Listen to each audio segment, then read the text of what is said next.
Hello. Hello. Hello. Greetings. Greetings. Hello. Hello, everybody. Welcome back to the Cult of Cantona on this fine bank holiday Monday. We have a lot to talk about. There's been a lot going on over the last couple of weeks. It seems like we are following. It's like we have a time machine, and we went back to 1999.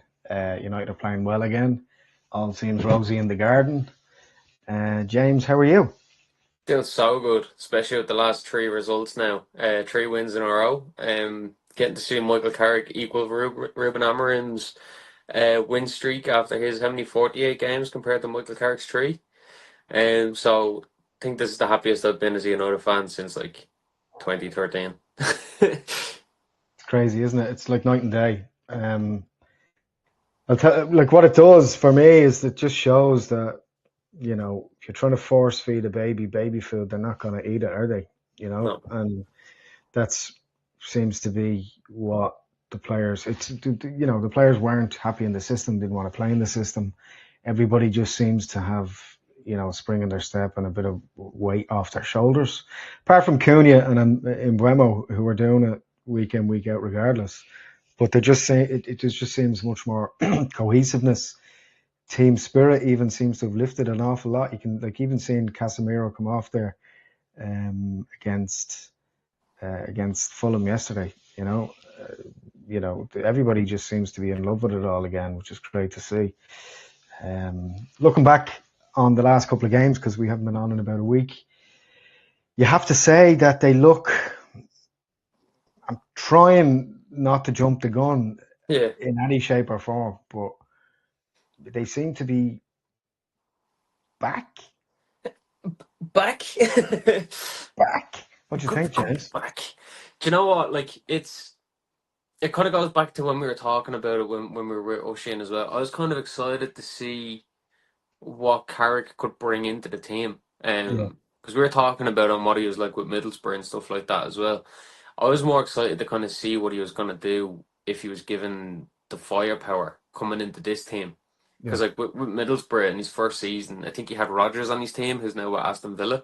So he kind of had that support. And then obviously if they weren't bringing in the strike force that they needed, I'd say he probably would have finished higher than 10th with Middlesbrough.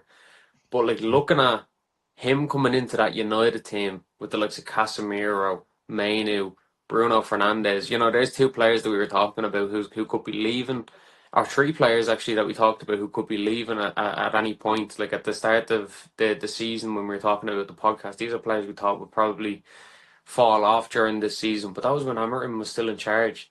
yeah. Bruno's playing out of position. Casemiro's doing an awful lot of running than he should have been. Um, but now, like looking at how Carrick kind of like lines up that team, how he does it, and how he's not afraid to bench top quality players either. Do you know what I mean? So it Yeah. gives us that bit of like leeway in like 60, 70, or even the 80th minute. Like, and the players aren't being they don't have their brothers coming out with t-shirts on anymore. If they're sitting on the bench, because like even Solskjaer will say is like, oh, how did you feel sitting on the bench in these games? And he's like, you'd sit there and you'd wait for your turn. Like you're not gonna get put off by it. It's like if he's putting me on in the last 10, 15 minutes, that means he has a job for me. That means he wants me to do it, and this means he wants me to perform. So being able to do that with the likes of Cunha, Sesko, like I don't want to say about Ugarte. I'll get back to him now in a minute. But like seeing how he's doing now with that, it's like he's very quiet as we talked about as well when he kind of first came in the media. But he's obviously able to bring in a lot of that old kind of United feel back to the dressing room. Because I heard Cunha, I think it was, and definitely Martinez talking about it, where Carrick has them feeling a certain way, where he has them feeling themselves again. I think he wants them to go out and play for United and enjoy playing for United, and that's what you're actually starting to see with a lot of the players now. Yeah. I think it's evident. One thing there was, I forget which United documentary. I think it was the United Way, maybe a couple of years ago, and it's been well documented that Fergie was the master of communicating with players individually about what he wanted from them. And I Yeah, think that Carrick has taken a leaf out of that book where he's saying, You're not going to start on Wednesday, but I want you for the next game. That's your game. That's when you like, there's class of '92. Fergie was synonymous for that. Telling people he's going to drop them, but telling them very specifically in the next game after halftime, I'm going to bring you in, and that's your game. That's your moment to shine. And I think that Carrick has taken a leaf out of that book where he's man managing them all, where he's like, this is what I want from you, and this is what I expect from you. Apart from, like, as opposed to Amarin, who might have been a bit scattergun about it all, not really knowing what was coming up from game to game. And I think that that attention to detail, and just Carrick looks as if he gets on with everybody, you know. Like the prime example with that comment there was it against City Yeah, when Casemiro got taken off and he runs from the bench and jumps on Carrick's back. Like you wouldn't be able to kind of see that. I don't think now with Amarim. Like I no, think that would be taken up completely different. I think he has a much serious kind of style where Carrick is very calm. yeah. I think that Carrick is he's kind of old school in that way, whereas Amarim is, the perception of Amarim was him being this like super brain tactician, unapproachable type, And I think that Carrick said it himself that when he came back, everything felt very normal and 9 to 5 ish, and comfortable. And I think Carrick gets all that, and I think that there's a phrase that he keeps using, which I'm a big fan of. And you look, I had and have my reservations about him still. Great results, great substitutions, starting getting Luke Shaw, starting in the back four, and he's played every Premiership match this season, which is great to see. But he seems to be trusting the players kind of complicitly. There's a comfort in watching them play, even on the ball. And things are coming good with the likes of Sané Lamans. He's always looked good since he's came. But there's a couple of times there, just these big saves at important moments, are coming out and just doing a job and getting the ball away. Even coming out and punching confidently against Fulham yesterday, which in the past, when oh no used to jump out, uh, you'd be panicking and going, "What the fuck is going on?" So just kind of getting a lot of basic things done. And I love the competitive idea of you're in the team until you don't play well, and then you're out. So play well, you'll get your game, and I'm going to start you. And I love the consistency of that. I also love the idea that people are playing their way into the team. Cunha started obviously because of the injury as well, but to Paddy Dorgu, but Ballon Dorgu.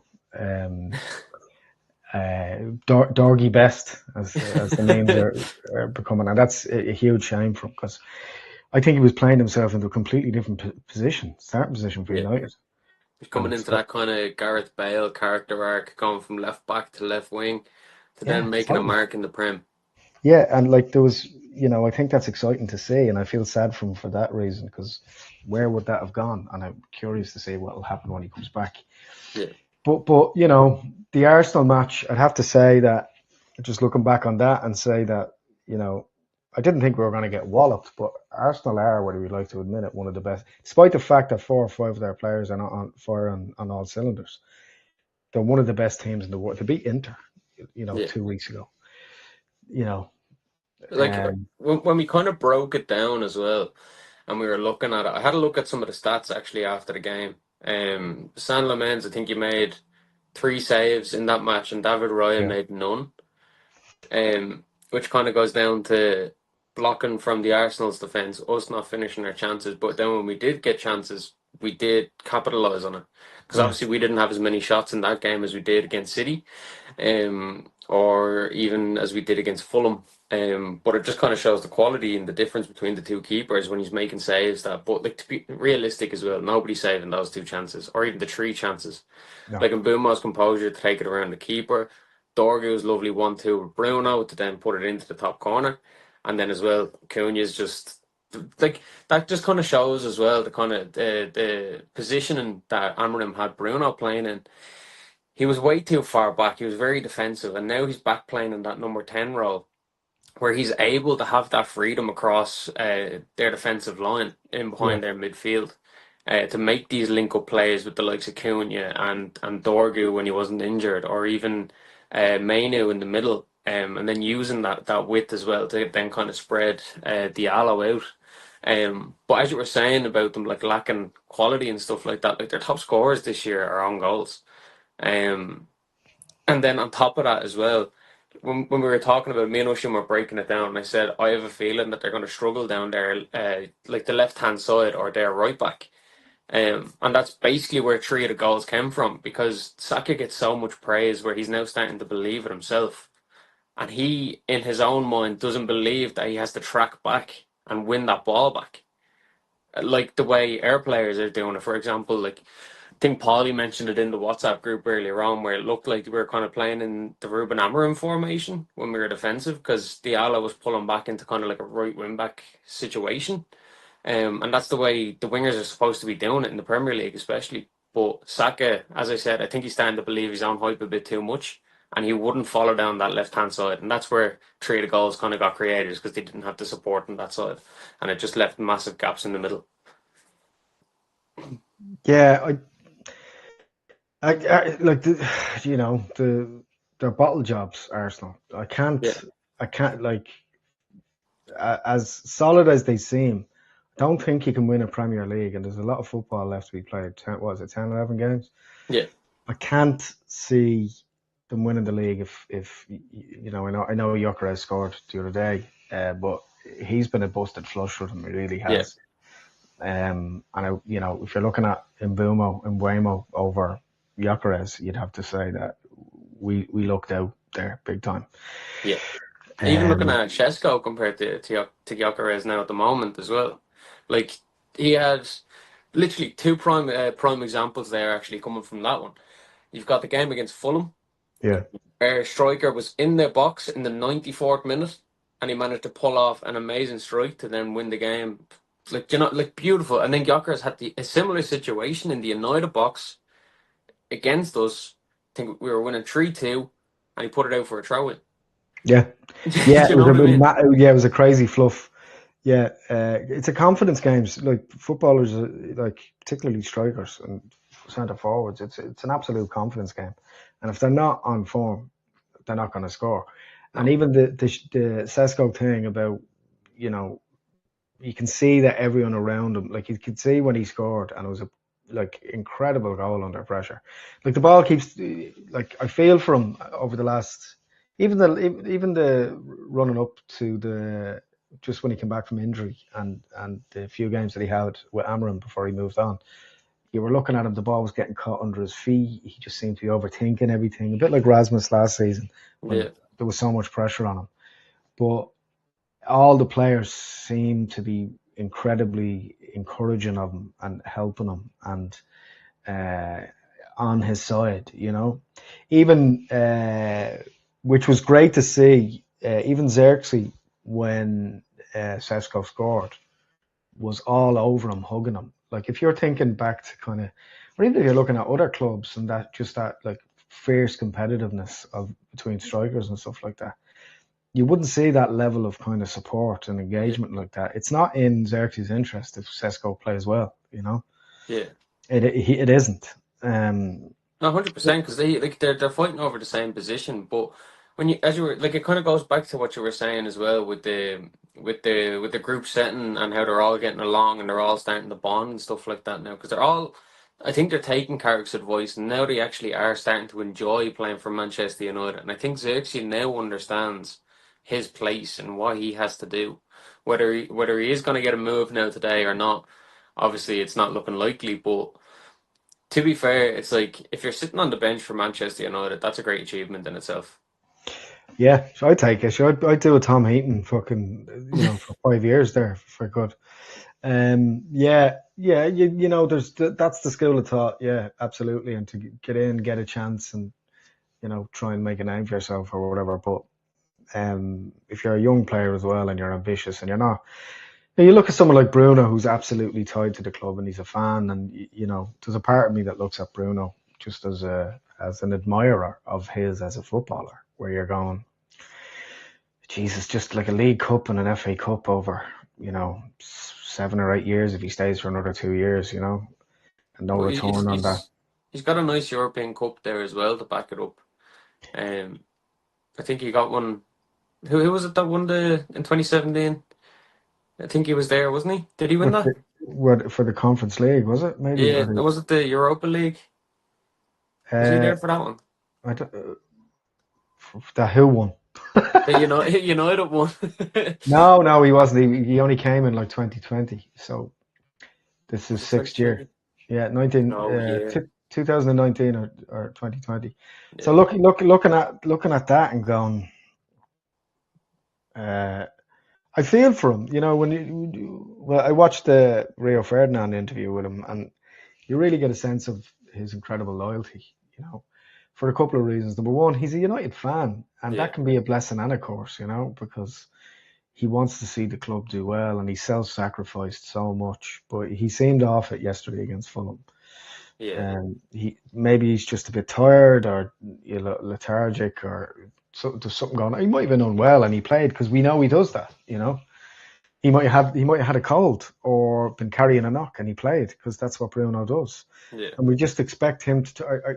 One thing which was uh, exciting and refreshing from yesterday's match about Bruno playing well is that Bruno didn't play well and we still won, which He's is still gotten an assist out of it as well. exactly. And when I say well, I mean by any other standards, even Bruno not playing well is a 7 out of 10. You know, we're just so used to seeing him, running himself into the ground. There's only so long you can do that.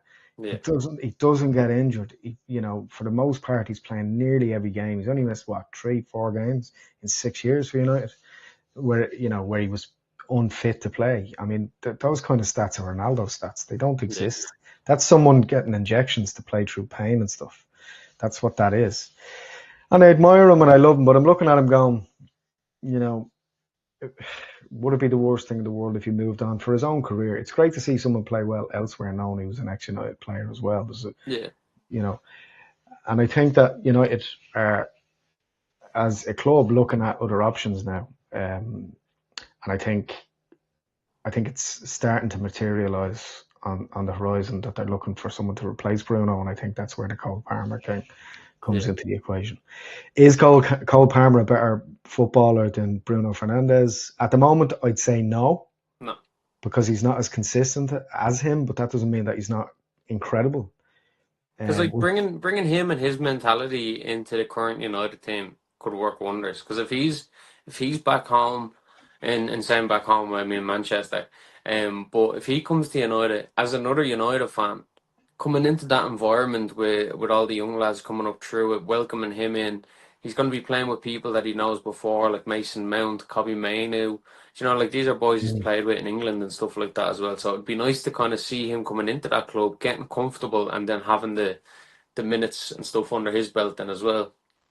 it But does make a difference, James. I mean, when you're looking at players, even in Italy, so many Italian teams do really well in European competitions, even in like the Conference League and the Europa League, especially when they're homegrown players. Look at Bilbao yeah, and how they've been doing in Europe over the years. These things matter. Look at the Dubs, even. The pride of playing for your hometown and local lads. And I think Carrick gets that as well. And, I think Shea Lacey, we're going to be seeing more of him. We're going to be yeah, seeing more of the youngsters getting a run out. Particularly, he's going to introduce more players into the matchday squads, which I'm excited to see. I think, Kai Rooney and, you JJ know, Gabriel. and JJ Gabriel, I think we will see them at some point next season, maybe not straight Yeah. away, but we're going to see them introduced into the first team squad. First team Um, squad. with JJ Gabriel, I'd say we could actually, as soon as he turns 16, I'd say we're going to get a glimpse of him. Seen a video of him yesterday Yeah. playing with a tennis ball. Doing keep ups with a tennis ball, hitting it against the wall, controlling it again, keep ups, hitting it against the wall, keeps controlling it and just back and forth with the wall himself with a tennis ball. And I'm like, that's insane. Never mind playing 4 years above your age level or 3 years above your age level and banging in goals for the fun of it. But he's looking serious anyway. Yeah, it is that thing where, and Fergie had that mentality as well. It's a physicality thing as well. If you're 16 and you're not physically strong, you're not going to make the first team. You're just not. Yeah, But if someone's built like a fucking Shetland pony, like Kai Rooney and the Yeah, way Wayne Rooney was. He's yeah, gonna get it. He's gonna get a shot. You know, that was the biggest issue with Ronaldo when he came into the United squad. First of all, he was pushed off the ball and he was quite slight. And when he started to build himself up and work in the gym, that's when he really flourished. I think players understand that now as well. And I think the future is looking really, really bright. I've some United mates over the last couple of days where they were like, let's just give it to Carrick and let it be, give it to him after at the end of the season or whatever. And what constitutes Michael Carrick getting the job? Um, would you give Michael Carrick the job right right now. now? Right now, if you were Omar Barada and the lads. See, right now I wouldn't. I like, as you can see, I like what he's doing with the club. I like his tactics. I like how he's able to change the tactics to come up against different opponents. Yeah. It's kind of shown that he's got that. But if he's able to keep the backroom staff, he's able to keep himself. The only time I'd come to a decision like that would seeing how he handles the pressure up until the end of the season. And if he does well, if he gets them Champions League, if he finishes like anywhere between first and third, in my opinion, that warrants him getting at least another year contract. Because you can't hand him a 3 or 4 year contract. If you give him a year contract, he continues to do well. Then after that year contract, then maybe extend it.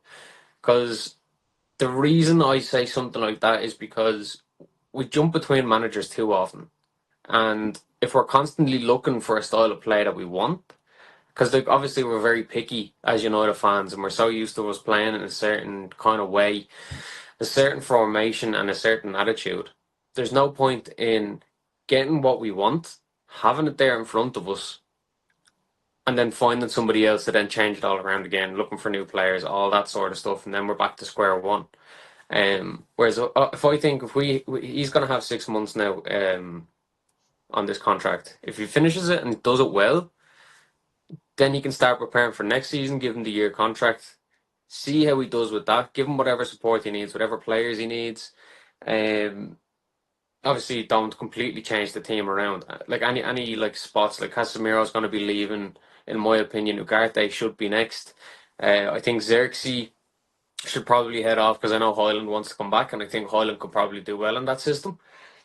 Um, I've heard he wants Marcus Rashford back, but I was looking and I'm thinking the reason he probably wants Marcus Rashford back is he probably knows how to get to him. I'd say him talking to Marcus Rashford could maybe unlock something in him, and we might get to see a glimpse of 2020 Rashford again. Whereas I think now he's focusing on things outside of football. Whereas if Carrick can rein him back in and start to focus a bit more on the football, we might get to see a bit of him again. Mhm. But to answer your question straightforward now, I wouldn't give it to him. He's doing really well, and the big test was yesterday. Like Arsenal and City, the pressure was on Arsenal and City there. Like that's one of those things where it's like they're fighting for a league title. The pressure's on them to come up against an interim manager now and try and get the points off it. But yesterday, Fulham have always been a dodgy side to us. Like any team that Fulham come up against, they struggle against them. Like look at Brighton, um, for example. They struggled against them. Um, but the low block coming up against the low block team with a quick counter attacking like type of style, it's never easy. No. So that in my opinion, that was the test for him yesterday. And now another big test coming up now on the weekend. He's not having an easy run of games now, to be fair. Like we haven't beaten Spurs at home since like what was it 2022? Yeah. We haven't played them at all in the last year at home. It's all been away or neutral, and like that's where we haven't beaten them. I don't think since 2022, or haven't beaten them at home since then. So it'll be another tough challenge for him now on the weekend. If he pulls that off, I'll be leaning more towards giving it to him. But see how he does till the end of the season. If he finishes third and manages to keep them going the way they're going, I'd give him a year contract. It's a really tricky one. I mean, it is exactly. You made some great points there. I mean, what the fuck do the fans want? You know, they want to play a certain way and they want to win. It's a results business. But if you keep winning, how can you take? This is the thing. How can anyone? It's like with the club, we've learned over the years that it takes a very certain type of mentality to play for the club and play well. I think ultimately what we're seeing as well, which Carrick is benefiting from, is some of the transfers from last season. You know, Barada and Wilcox, I think, um, you know, despite all the acrimony around everything that's been going on, I think have been buying well. The three best players for United so far this season are the new signings: Cunha, Mbuemo, and Lamens. And without them, I think we'd be lost. So had we have got Gyökeres, had we have got Martinez, and had we have got whoever else, I don't think we'd be in even the position that we're in now. I think we would have been, you know, bottom half of the table. Yeah, Honestly, if we had it stuck with Onana. So Carrick is benefiting hugely from that. What I think, what might be slightly going under the radar is Steve Holland in all of this. yeah, I think that if you're to look back on Fergie's right-hand men over the years, um, that's a huge, huge part of the success of Fergie. I know Carrick is more hands-on and he takes training as well, but I think Steve Holland is and has been synonymous with radical thinking. You know, there's a story of him coming back from the Arsenal game, and he was watching videos on the way back from the Arsenal game, planning for the Fulham game. yeah, Or I might have paraphrased it wrong there, but anyway, point I'm trying to make is he's that dedicated where he's already looking at the next fixture straight away, even off the back of a win, when he could be having a bottle of beer on the bus having a laugh. You know, that kind of forensic kind of obligation. He's obsessed with Man United, and he's always been. He's a Man United fan, so it's the same kind of logic of buying players who are Man United fans. yeah, You have backroom staff now that are Man United fans. So when you're to look at, like, say, Rene Moulinson, you know, one of these type people, or Quiros, even though he got some stuff wrong, but for the most part was a really good number two for Fergie. Mickey Phelan. There's a solidity there in that mirrors a lot of that kind of common sense, brilliant tactical mindset in the background. There's a great video, I forget the name of the YouTube channel, where Steve Holland goes through how the coach's voice. the coach's voice, where he breaks down his tactics for England games. Yeah, Don't forget that all these runs over the last 10 years that England have had, Steve, uh, Holland was in the background of all of that. and we can really see his style seep into United a little bit. Yeah, Like totally. for the example, the rotating back line, which is kind of gone to when you were talking about Shaw playing a lot more now recently, because he doesn't have to push up in that kind of system as much. So Yeah, with Shaw playing at left back there, he kind of rotates to the right, and it kind of creates like a tree at the back, which is kind of what we joked about last time as well. Before, like with Carrick's style, he goes for three at the back, whereas Shaw, who's played centre back before, acts as a left centre back, with Martinez or Harry Maguire left at the back with them, where them two can kind of push up and play ball if they wanted to, and our right back pushes up and attacks, which is where the low fits into that. And you can start to see it, like that's the way he kind of played with England, and the way he kind of brings it into certain teams as well. You can kind of see it start to implement with the United team. yeah. I just think that a lot of people are playing a lot better. I think the Yeah. aggregate of people's match ratings is up, Hmm. and that's really the difference. And the difference there is that kind of XG stuff of getting the ball back, doing simple things well, even as simple as, you know, um, there's talk of them just doing rondos when Mm. training at the start, where they're just around in a circle kicking the ball around to each other. Common sense, Doing team stuff like that helps. team building exercises just to get people talking to each other straight away. Yeah. How's your day? Acting the bollocks, joking around, messing. You know, team spirit is absolutely crucial in any successful unit working together.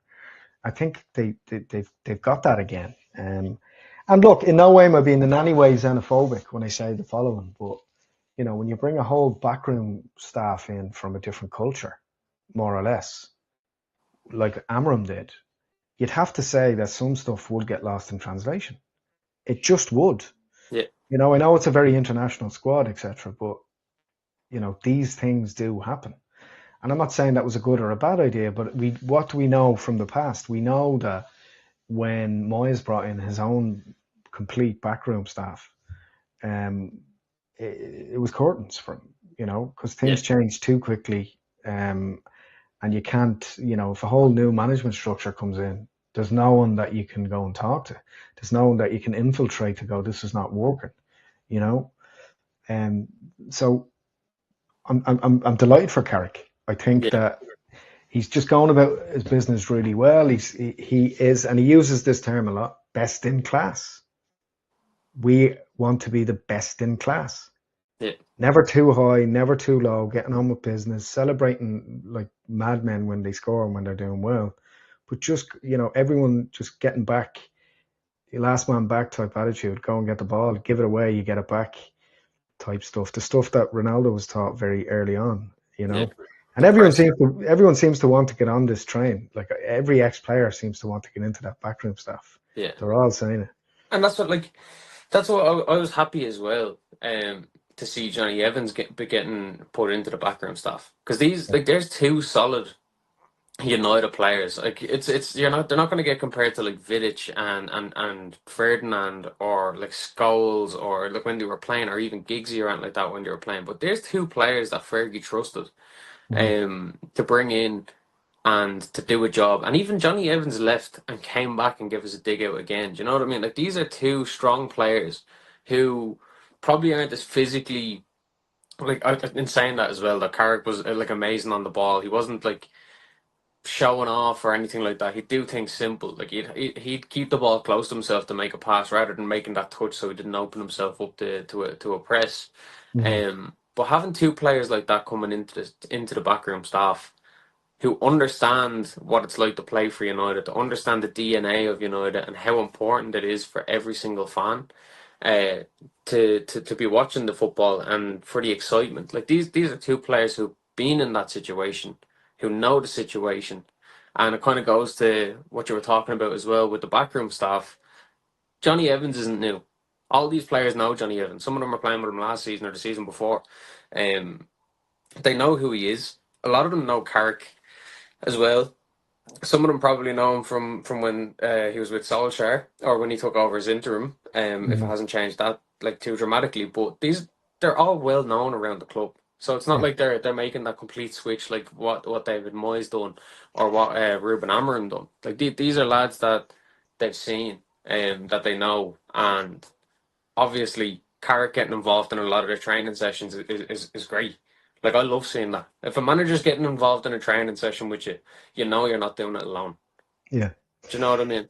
Yeah. Yeah. I think for the first time ever in the last couple of years, over the last couple of years, I'm beginning to come around to the idea that there is an elitism and a snobbery from like the golden generation. I'm talking about 99 up to like 2008, where these players believe that that they're on some level kind of gatekeepers of this idea of what United should be, you know. And then you're looking at someone like Carrick, and you're looking at some of the more recent successful players, who still won leagues at United, and the likes of Kane and Neville and Scholes and Buck kind of, having this kind of treble winners kind of snobbery towards anyone else that earned a living at United and potentially done well. And I think that's kind of counterproductive. Even the way, this is the thing, Roy Keane wonders why he doesn't manage at a good level.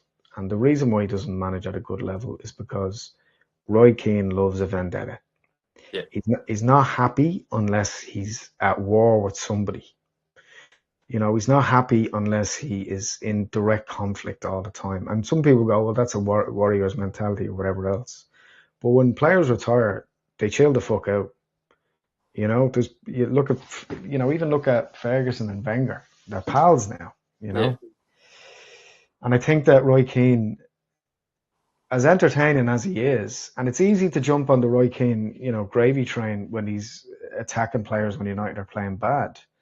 But when you see Roy Keane very actively saying something contrary to what people are thinking in terms of seeing Carrick doing well, it's it just shows Roy Keane up for what he is Yeah, sometimes, and that's a bully. You know, if he's flying in the face of common sense, and it seems obvious that Michael Carrick is doing well, he's getting great performances out of players. He seems to be turning the Titanic around, you know, yeah. and how he has to be, backed into a corner before he says anything even remotely positive about the club. Because Tells me, like, you harken back to the Jason McAteer thing, harken back to the Johnny Walters thing, the story on the WhatsApp group about Harry Arter being called an English cunt or whatever he called him. Um, that's just someone who is just full of sour grapes, and yeah, there's a bit of that with Scholes as well, where he just comes out with some stuff sometimes where you're like, we all love him to bits. He's one of the best players I've ever seen play football, but it's like, lads, you're loose lips sink ships. yeah. You know, And like going off on what you're saying there as well, I think they're afraid. yeah, Um, and it's kind of funny, is because they're afraid that if United start to become successful and start to win things, like could you imagine in the next 2 3 years, if Carrick stays, or if we bring in somebody else, or if we keep on doing what we're doing and keep progressing with this like feeling of winning, and we just start picking up points where we're losing out. Like if we picked up a lot of the points that we missed out on this season, yeah, we'd be up fighting for the title now at the moment. I know it's easy enough to say for anyone, like off Wolves had picked up their points or whatever, they wouldn't be nearly relegated. But some of those games were in the bag for us, for example. But imagine imagine United won a treble in 2 or 3 years. This is me just talking out my hole now. But the class, like those lads who had won the treble in the '90s, would be forgotten about, and I think that's what they're afraid of. Like, yeah, they were legendary, the first to do it, they done amazing, but everyone's going to be talking about this one now. yeah. It makes sense what you're saying totally, because like think of it practically as well. They have a status, and it affects their revenue and their earnings and stuff as well. Like if you look at the amount of nights, like a night with Paul Scholes, a night with gigs, a night with X, Y, and Z. Like there's only kind of maybe 5 players that are absolutely top tier that sell out these type things, but it diminishes the more successful United would have been. So it's like, had, like you say, we want to treble or start winning more consistent leagues again, or, even a European Cup here and there. They get lost in the subterfuge and the smoke of that, where they become less valuable in terms of their own personal commodities. So you can understand that. Yeah, But at the same time, it's like most of the time I'm on Roy Keane's side. But when you see him kind of being a bully, I can't stand bullies. You yeah. know, someone who's just attacking someone when they're down or low is not on. No, because it's like when you look at it, right? They're constantly criticizing Michael Carrick, but he's had 5 games as United interim manager or as a United manager over the last few years, and he's not lost a single game as a United manager. And that like and they're still criticizing them. Do you know what I mean? They're like, but Arsenal's going to be a challenge. Beat Arsenal. Ah, City were a challenge. Beat City. Here's the real challenge now. Here's Fulham. Beat them, and they still won't give him his comeuppance. Like, and that's one thing I'm not a fan of with these ex players as well. If they're proven wrong, they're so stubborn in their ways that they won't admit that they're wrong. Like there's legends of different clubs, and saying that now I wouldn't really call them a legend, but but to be fair, Carragher has come out and said stuff about Casemiro, and he's come out and said stuff about Martinez, and both times he's come out and apologized, admitted he's wrong, and even backed up his sayings as well with why he was wrong, and he actually gave the players a congratulations and he's happy for them. Yeah, But what? Carragher came out yesterday and he said that he literally said exactly what you said. He said, Casemiro had a brilliant start in his first year, kind of slumped in the middle. He says, but now he said he's doing what the best pros do, is that they play their heart and soul out when they're leaving because they want to be remembered by the fan base. And he said that, he put his hands up and he said the football hasn't left him, you Yeah. know. And although I can't stand Jamie Carragher, Oh, Jamie Carragher. talk about Manchester And United. to stop that there. Stuff like that. Can I coke? You know, you have to. There is an element of having to admire somebody who does that. You know, who holds their hands up and says that they're wrong. Is Carragher as entertaining as Roy Keane? Fuck no. No. But there's an element in watching someone belligerent talk their way out of situations sometimes that's really fascinating to watch with Keane, for example, you know, and him making sense of a lot of stuff. But he's wrong sometimes. Yeah. This is what Dunphy has, he jumped on him recently about, you know, his just his bullshitting sometimes. And when he's backed into a corner, you know, he called him a bully and he says he bullshits. And there's an element of truth in that. I love Keane. And I think some people can see through all that. But I love, look, like anything else in life, if you fuck up and you're backed up into a corner and you make a mistake and you're caught doing something wrong, you have to hold your hands up and go, I made a mistake. And I don't think, and Keane has yet to do that. And I think that if there was more of an element of that in general in the way that he conducts himself, I think he'd get an opportunity in the way that he wants, but no one will touch him. We're talking about like even clubs like Brentford and Spurs and Burnley and all these clubs. Like Keane would take any of those jobs, and they're not even looking at him. So why is that? You know, it's like for the likes of him and Gary Neville, or even Paul Scholes and Nicky Butt as well. yeah. Like the closest they've come to like the managerial success is like when I think Keane got a team promoted into the Premier League. I can't remember which was it. It wasn't Sunderland. Because it's like he's Well, yeah, trying. with Sunderland, Yeah, yeah. and he's tried his hand at management. It didn't work out for him. He couldn't get along with players because nobody listened to him because he's constantly abusing them or shouting at them or bullying them. Gary Neville tried it in Spain. Obviously, he could have had a better opportunity as a manager if he kept at it, but he tried it, bottled it, doesn't want to do it anymore. Nicky Butt and Scholes is the closest they've come is Owen and Salford. Yeah. And that's not even getting involved in the club, and they're still stuck in League Two, or League One. But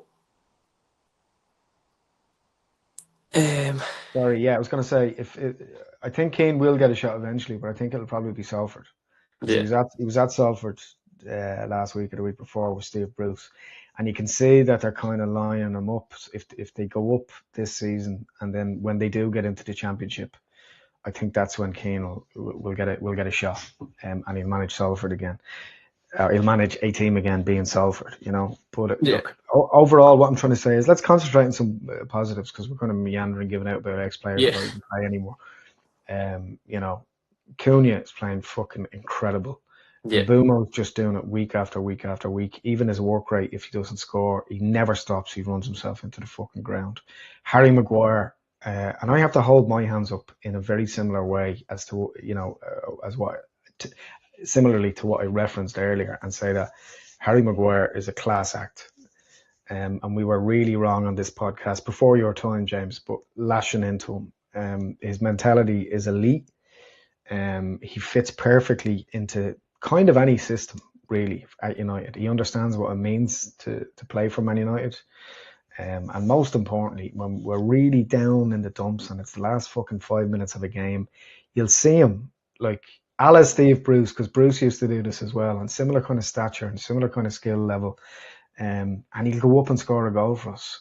yeah, He'll go up and win us a game, and you need that, and you need people like that, and you need kind of captains, voice captains, people who behave like that, and go, no, I'll fucking do it. yeah. And credit where credit's due as well. Casemiro is playing incredibly well for United, and he did the 6-7 celebration, For his son. which Um, which the kids in this house saw, and they were like, "He's doing 6-7," and I was like, "Stand back." so even I've seen him doing it, and I was like, is he doing that?" And my brother was like, "Oh, he's probably doing it because his son's there." Hmm. But it's like it's so nice because it kind of goes back to the elements of the old United team, where it's like it's not just your strikers scoring; it's your midfielders, it's your wingers, it's your defenders. Like everyone Yeah, scores, everyone's getting on the score sheet, and like even.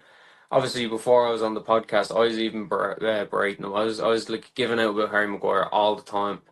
And I think one of the things I'd seen a video of him picking up a piece of paper to hand it back to someone, and it said something like Harry Maguire out, and you could see him look heartbroken after.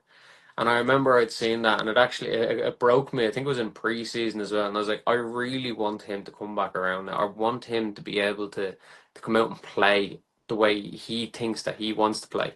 Do you know what I mean? Well, not as how everyone else wants him to play, but how he wants to play. Like no mistakes, nothing like that. And then seeing the full circle, like scoring the winner against Leon and everything, like small things like that, and as well. And the last three games, Hmm. the reason I think we won those last three games as well was down to him. Um, it was just phenomenal. Like everything he'd done. Like the first goal we got against City was due to a header from Harry Maguire, clearing it out of the box up to Mbeumo, and then he was gone.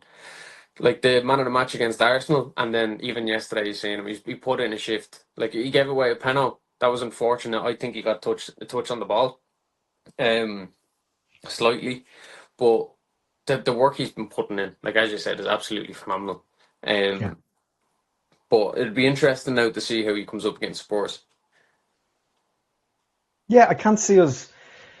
And sorry, Barry, if you're watching, a mate of mine who's a Spurs fan. I can't see us losing to Spurs, and I'll tell you why. Because you know Spurs are like plant pots in Yeah, terms of leakages, so we will score against them. yeah. They did very well to come back yesterday or the other day against City. But we will score against them, and this is a very different United than played them recently enough, Mm-hmm. and a completely different squad in lots of ways to the Europa League final as well. So I think we'll score heavily, and we'll win. Um, really admire and Thomas Frank and what he's trying to do, and there is some small incremental changes that are happening with them. Just think the Spurs fans are just incredibly impatient in lots of Yeah. ways. But Solanke's scorpion kick, a la fucking Mkhitaryan yesterday, even though it wasn't as good as Mkhitaryan's, was very No, impressive. But he won't get a chance to do that next week because Lamens will fucking, he'll plaster Paris that goal shut. Um, 100%.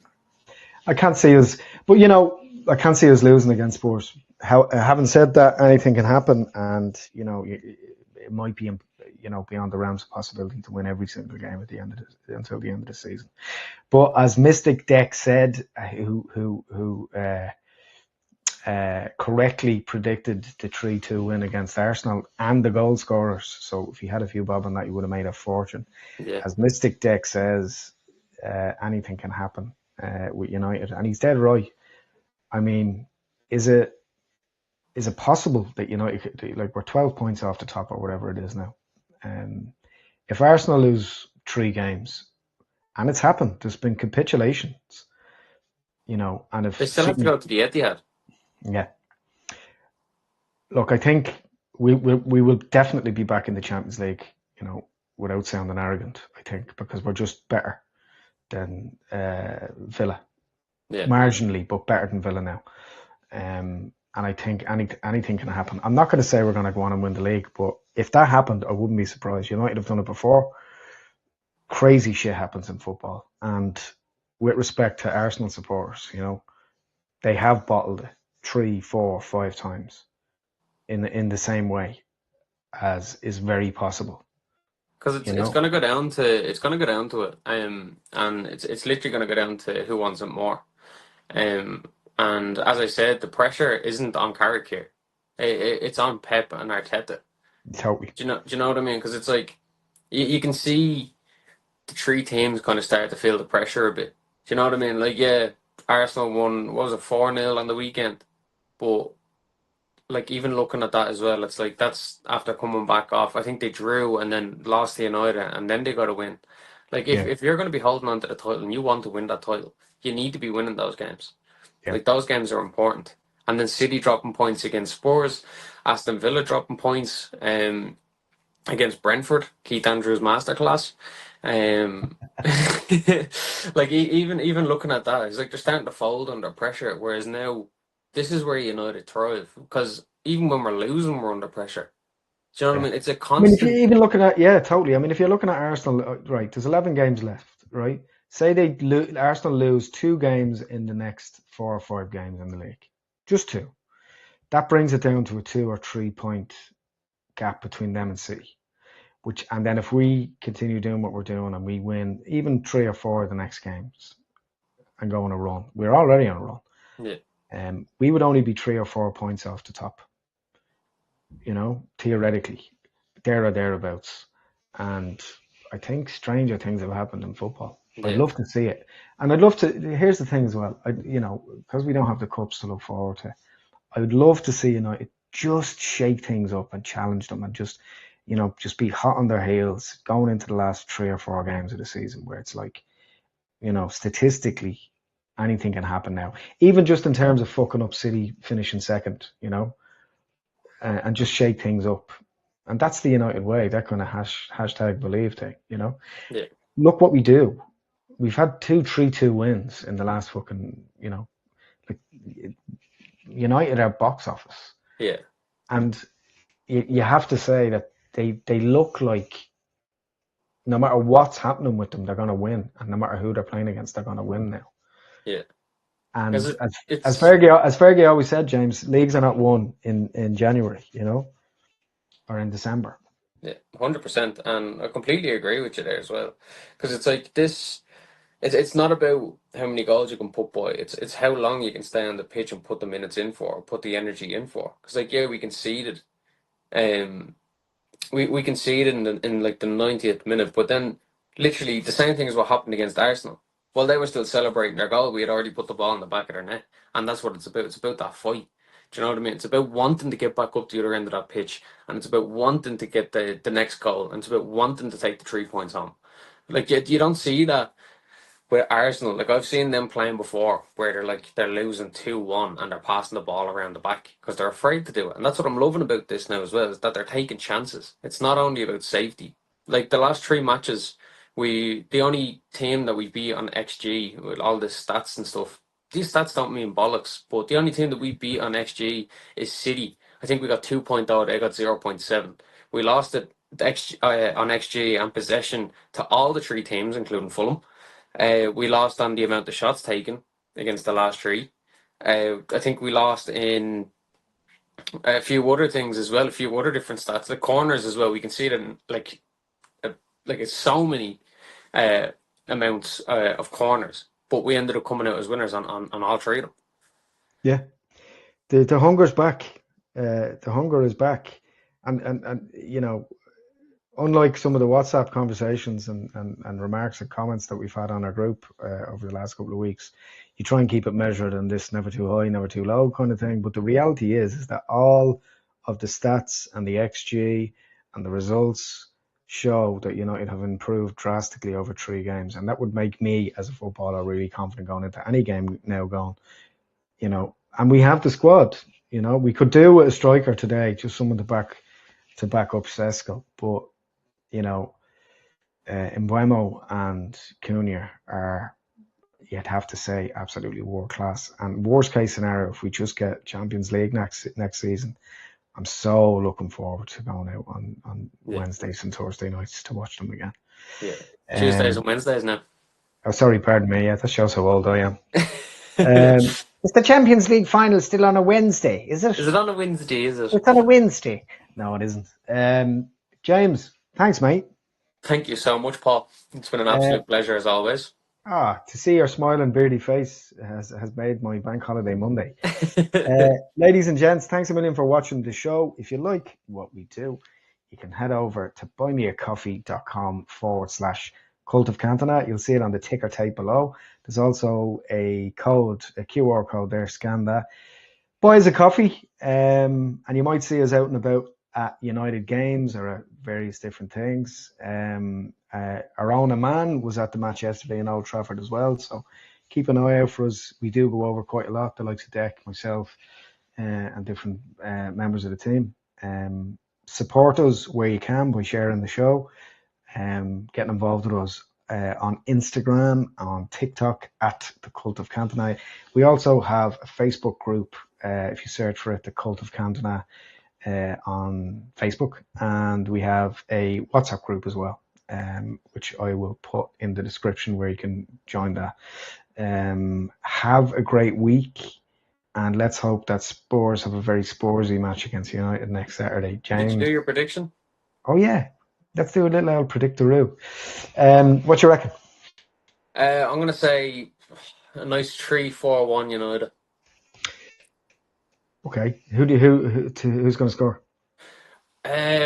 I could see maybe Cunha getting a brace, Diallo getting on the score sheet, and then maybe Sesko. Okay, cool. I'd say a nice solid 3-0. Probably unlikely because United, concede and Spurs are well capable of scoring. I'm gonna go for Mbuemo, Cunha, and Bruno to score. Yeah. 3-0, real confidence boost and clean sheet result going into the next run of matches. So yeah, 3-0 United. Who on the lads? Come on, lads. Okay, lads. Hashtag believe and glory, glory, Man United. Thanks a million. Keep watching the show, subscribing and sharing, and we shall catch you on the next side.